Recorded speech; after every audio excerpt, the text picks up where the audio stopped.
Mamlakatimizning oliy ta'lim muassasalari xalqaro aloqalarni keng yo'lga qo'ymoqda. Akademik almashish va ixtisosliklar bo'yicha yangi ta'lim va ilmiy ishlanmalarni joriy qilish orqali xalqaro maydonda oliy o'quv yurtlarining nufuzi oshib boryapti. Xususan, hozirda hindistonlik yoshlarning O'zbekistonda tahsil olishiga bo'lgan qiziqishi ortayapti. Buxorodan muxbirimiz shu mavzuda lavha tayyorlagan.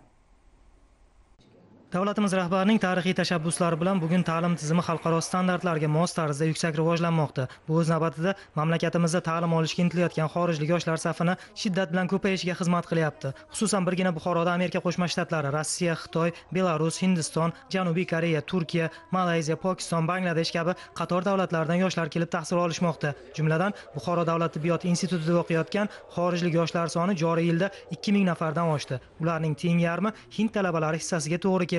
Yaqinda Hindistonning O'zbekistondagi favqulodda va muxtor elchisi Smita Pant xonim Buxoroga tashrif buyurib, bu raqamlarni 5000 ga yetkazish bo'yicha muloqot olib borgan edi. Bugun kelishuvga muvofiq yana 300 nafar yoshlar institutda o'qish bo'yicha shartnoma imzoladi. Bugun Buxoro davlat tibbiyot oliygohiga kelib tahsilni boshladim. Bu joyda o'qishimga sabab bizning shtatdagi kollejni tamomlagan ko'plab yoshlar Buxoroda o'qishgan.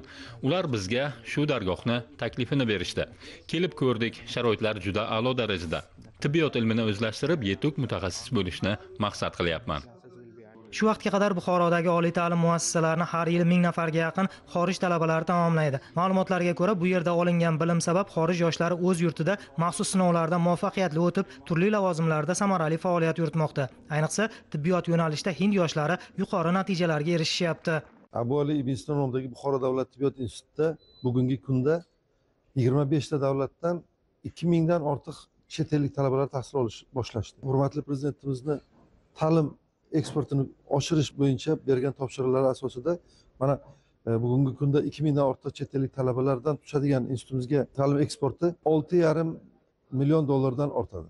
Bu institutni kelajakda o'zini infrastrukturasini va bu yerda yangi quriladigan binolar uchun juda kerak. Yurtimizda xorijlik talabalarning tahsil olishi oliy ta'lim muassasalarining xalqaro reytingi yuqorilashiga ham olib keladi. Shunga muvofiq, bugungi kunda Buxoro davlat tibbiyot instituti, Buxoro davlat universiteti va Buxoro davlat texnika universitetlari dunyoning top universitetlari qatoridan joy olishmoqda.